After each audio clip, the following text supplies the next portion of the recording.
नमस्कार, आप देख रहे हैं आई इंडिया और मैं हूं आपके साथ निशांत गुप्ता। आज हम बात करेंगे इस वक्त जेल में बंद आजम खां और उनके बेटे अब्दुल्ला आजम की। रामपुर की सियासत में कभी तूती बोलने वाले समाजवादी पार्टी के कद्दावर नेता और पूर्व कैबिनेट मंत्री आजम खान तथा उनके बेटे पूर्व विधायक अब्दुल्ला आजम की मुश्किलें जेल की सलाखों के पीछे भी कम होने के बजाय अब और अधिक विकराल व गंभीर रूप लेती जा रही हैं। फर्जी पैन कार्ड मामले में 17 नवंबर को एमपी-एमएलए कोर्ट द्वारा सुनाई गई 7 साल की सजा को नाकाफी और अपराध की गंभीरता के अनुपात में कम मानते हुए अभियोजन पक्ष ने अब सेशन कोर्ट में एक आक्रामक अपील दायर की है, जिसमें पिता पुत्र की सजा को और बढ़ाने की पुरजोर मांग की गई है, जिसमें आजम परिवार पर कानूनी शिकंजा अब तक के सबसे सख्त दौर में पहुंच गया है।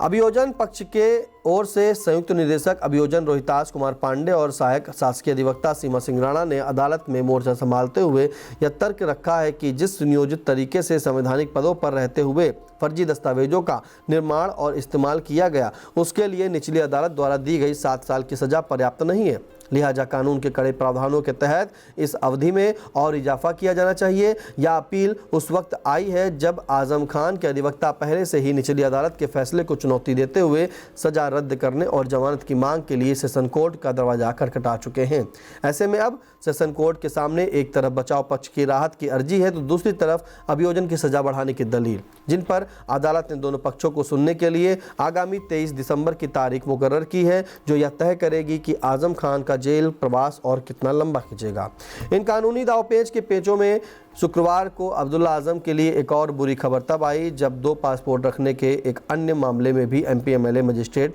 शोभित बंसल की कोर्ट ने उन्हें दोषी करार देते हुए 7 साल की सजा यानी कि 7 साल की कैद और 50,000 रुपये जुर्माने की एक और सजा सुना दी। यह वही मामला है जिसे 2019 में शहर विधायक आकाश सक्सेना ने दर्ज कराया था, जिसमें आरोप सिद्ध हुआ है कि अब्दुल्ला आजम ने असत्य और कूटरचित दस्तावेजों के आधार पर 2 अलग-अलग जन्मतिथियों वाले पासपोर्ट बनवाए। शैक्षिक प्रमाण पत्रों में उनकी जन्मतिथि 1 जनवरी 1993 अंकित है, जबकि पासपोर्ट में 30 सितंबर 1990 दर्ज पाई गई। कोर्ट ने पाया कि अब्दुल्ला ने इन दस्तावेजों का दुरुपयोग विदेश यात्राओं और व्यापारिक लाभ के लिए किया, जो भारतीय दंड संहिता और पासपोर्ट अधिनियम के तहत एक दंडनीय अपराध है। वीडियो कॉन्फ्रेंसिंग के जरिए पेश हुए अब्दुल्ला आजम के लिए दोहरी मार है, क्योंकि एक तरफ वह फर्जी पैन कार्ड मामले में सजा काट रहे हैं, जिसकी अवधि बढ़ाने के लिए अभियोजन पूरा जोर लगा रहा है, और दूसरी तरफ अब पासपोर्ट मामले में भी उन्हें 7 साल की सजा मिल गई है। सुप्रीम कोर्ट से राहत न मिलने के बाद दोबारा शुरू हुई सुनवाई का यह अंजाम आजम परिवार के लिए किसी वज्रपात से कम नहीं है।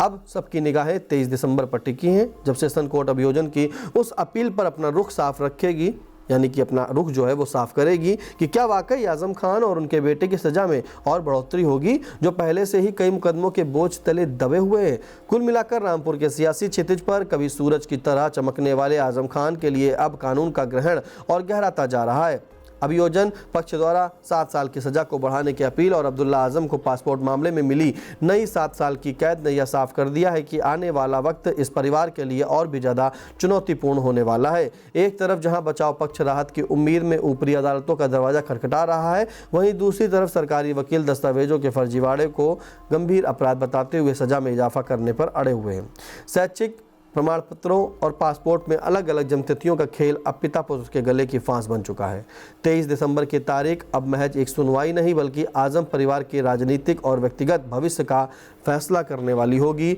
जिस तरह से एक के बाद एक मुकदमों में सजा का ऐलान हो रहा है, उससे यह प्रतीत होता है कि रामपुर के इस रसूखदार घराने की मुश्किलें अभी थमने वाली नहीं हैं, और जेल की 4 दीवारी से बाहर आने का रास्ता फिलहाल कानूनी दांवपेच के घने जंगल में कहीं खो सा गया है। आपके लिए खबर लिखी थी हमारे संवाददाता अविनाश चंद्र मिश्रा ने, और कैमरे के पीछे हैं अनुराग पांडे।